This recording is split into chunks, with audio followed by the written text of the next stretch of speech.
I know what you guys are thinking. Keith, it's Thanksgiving. Shouldn't you be doing some kind of Thanksgiving turkey day video or some kind?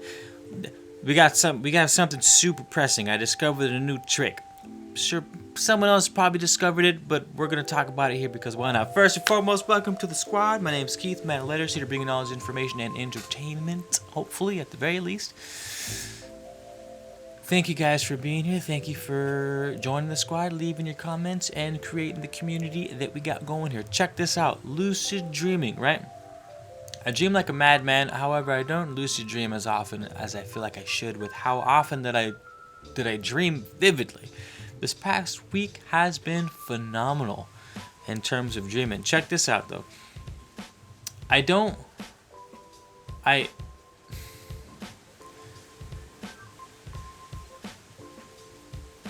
am conscious that I'm dreaming almost all the time. Almost every time I dream, some part of me is aware that and here's an example. Last night I was dreaming something. I'll tell you the dream. So I was dreaming that I was driving on this mountaintop. Driving along this mountaintop, and both sides of the cliff were just straight drop-offs. It looked like I was in outer space. That's how high these cliffs were on either side. So I'm going around the turns real slow, right? Going around real slow. But I'm overcompensating my driving because I'm afraid of falling off, that I somehow managed to get the car perpendicular with the road. So the car is now sideways on the road, and I'm trying to 3-point turn my way out of it, but I'm making the situation worse. I opened the car door because the front wheel's hanging over the ledge of the cliff at this point. And I'm like, all right, I'm gonna put my foot down to stop the car from rolling off the hill while I put it in reverse just in case it rolls too far, because it's a front wheel drive and that's where all my traction is. And as I step out of the car, I see the death-defying drop-off. And I just go, oh my god. And this is at this point in the dream is what I'm talking about. This is the lucid dream hack. Or not even lucid dream hack. This isn't even about lucid dreaming so much as it is about discovering an adjacent possibility within the dreamscape. So I saw the drop, and immediately I thought, damn, that would suck if I fell. But I also knew I was dreaming. And I heard a voice, because I've been having this thought lately a lot, where it's, what if I do something in my dreams completely out of the ordinary? Like, what would that do to both my waking world and the dream world, right? Because they're both connected, correspondingly speaking. So to instigate one is to instigate the other. What if I just did something totally out of left field? They say life's predestined, you have fate, all your choices mean something, butterfly effect. What if I just churn left when all the gods are expecting me to churn right? Then what? I've been having this thought a lot lately, and I had the opportunity to try it in this dream. So I'm sitting on top of the cliff, on top of the road in the sky, and I think, what if I just jumped? And then I had the thought, hell no. And then I had the second thought, well, it's a dream. Oh. You got to go back inside. I'm recording something right now, my sweetie. My love.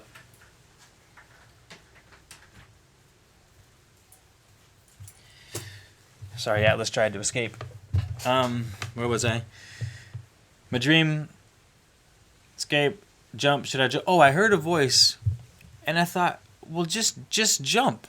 You're dreaming.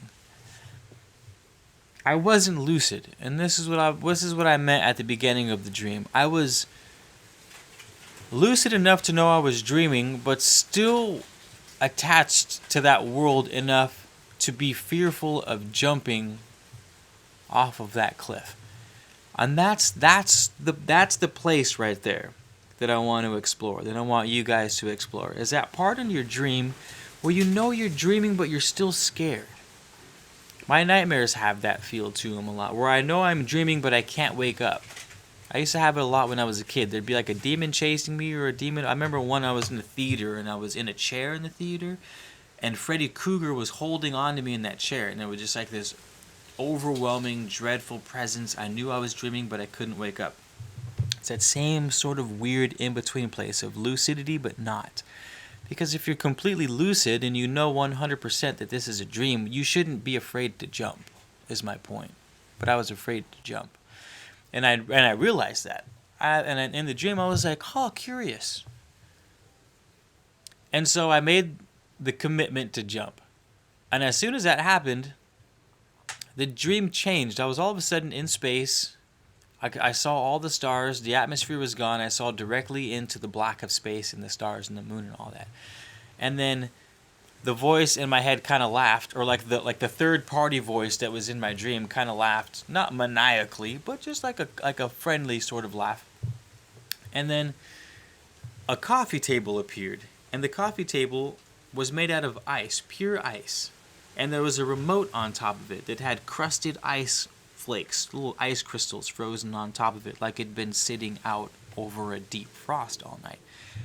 And I look, I'm on this mountain that's extending into space. I see all of space now. I have this frozen, this ice table, and I pick up the remote, and I just go, or I could just change the channel. And so I changed the channel, and now I'm floating in space. I can't remember what happened after that, but basically I started changing the channel in my dream with this remote control.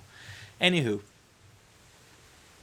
I guess the point of this video is to make you guys aware that there is a very interesting place between complete lucidity and not. If you guys are lucid dreamers, you'll know what I'm talking about. It's very easy to get that partial lucidity. It can be difficult to get and maintain complete lucidity.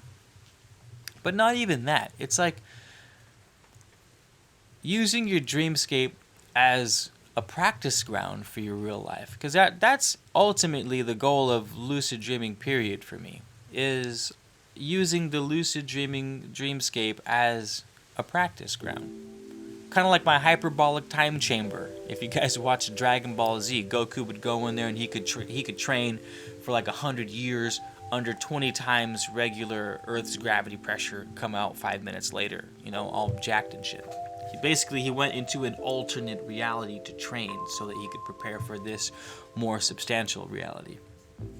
And that's what we should be doing with the lucid dreams, is all the gods are expecting you to turn left, but you turn right. And what happens?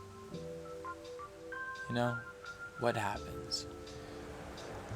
And that might be easier to do than gaining complete lucidity.